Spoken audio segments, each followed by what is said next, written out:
한때 에너지 시장의 혁신가, 게임 체인저로 불렸던 회사가 있습니다. 바로 뉴포트리스 에너지인데요. 그런데 그 눈부신 성공 신화가 사실은 신기루였다면 어떨까요? 어떻게 시장의 총화였던 거대 기업이 한순간에 붕괴 직전까지 내몰리게 됐을까요? 오늘 그 아찔한 추락의 과정을 낱낱이 파헤쳐 보겠습니다. 네, 바로 이 질문에서 모든 이야기가 시작됩니다. 불과 몇 달 전까지만 해도 모두가 부러워하던 회사가 어떻게 갑자기 파산 위기에 몰렸을까요? 그 답을 찾기 위해 모든 균열이 시작된 바로 그날로 한번 돌아가 보죠.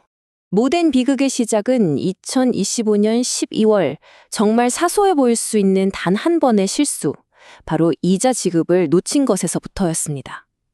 뉴포트리스 에너지가 빚을 제때 갚지 못하자 걷잡을 수 없는 위기의 도미노가 와르르 무너지기 시작합니다. 시간은 정말 쏜살같이 흘러갔습니다. 12월 10일, 3,220만 달러, 우리 돈으로 약 400억 원이 넘는 이자를 내지 못하면서 공식적으로 채무 불이행 상태가 된 거죠. 채권단과 임시로 상환을 미루는 계약을 맺어서 간신히 한숨 돌리긴 했지만 이건 그저 시간 벌기용 땜질 처방에 불과했습니다. 운명의 날인 2026년 1월 9일은 시시각각 다가오고 있었거든요.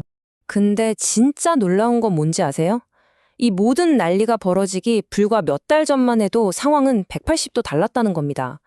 뉴포트리스 에너지는 실패의 상징이 아니라 성공의 아이콘, 그야말로 에너지 시장에서 가장 잘 나가는 스타였습니다. 그때 NFA는 정말 역동적인 회사였어요. 패스트 LNG라는 독보적인 기술로 중남미 시장을 그야말로 휘어잡았고요.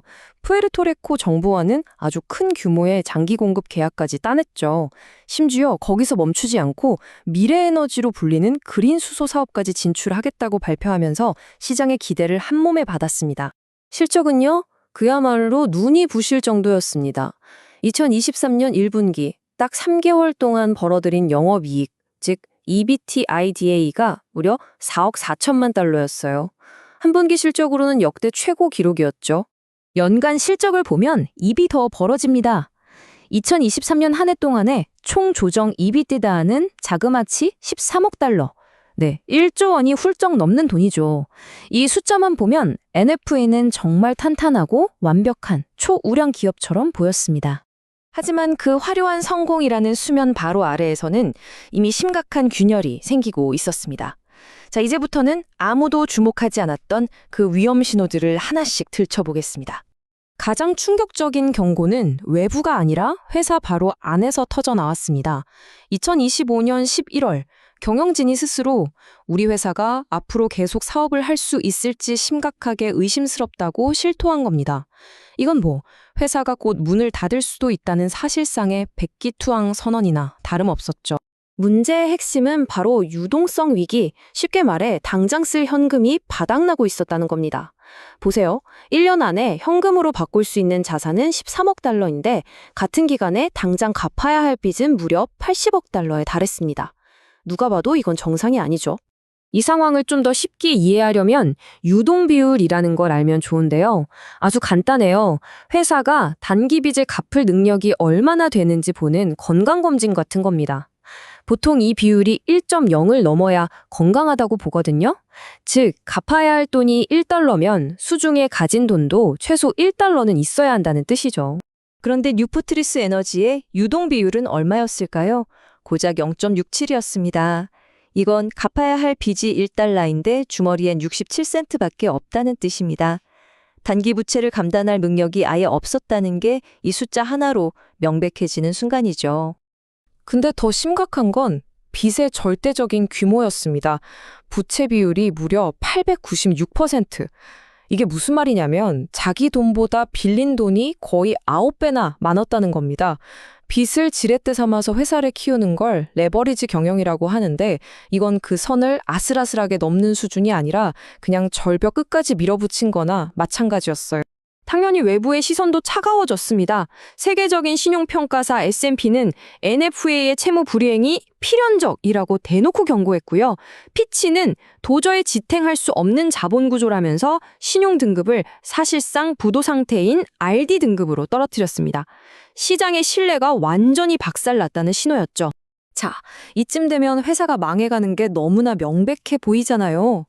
그런데 여기서 이 미스테리가 한 단계 더 복잡해집니다. 이 혼란 속에서 월스트리트의 전문가라는 사람들은 완전히 다른 소리를 하고 있었거든요.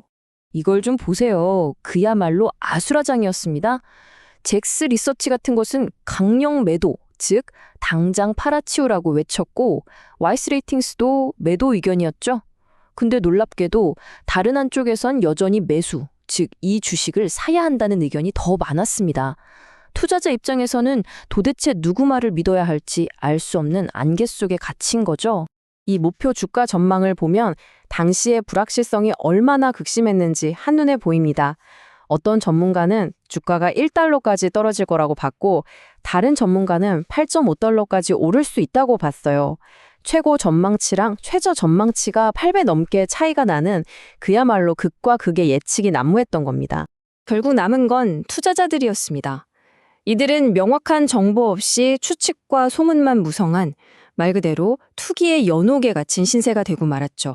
아무도 이 회사의 미래를 장담할 수 없었고 주가는 뜬 소문 하나에도 천국과 지옥을 오갔습니다.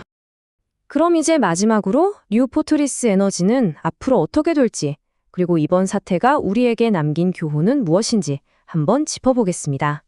자, NFSA가 살아남기 위해 선택할 수 있는 길, 뭐가 있을까요?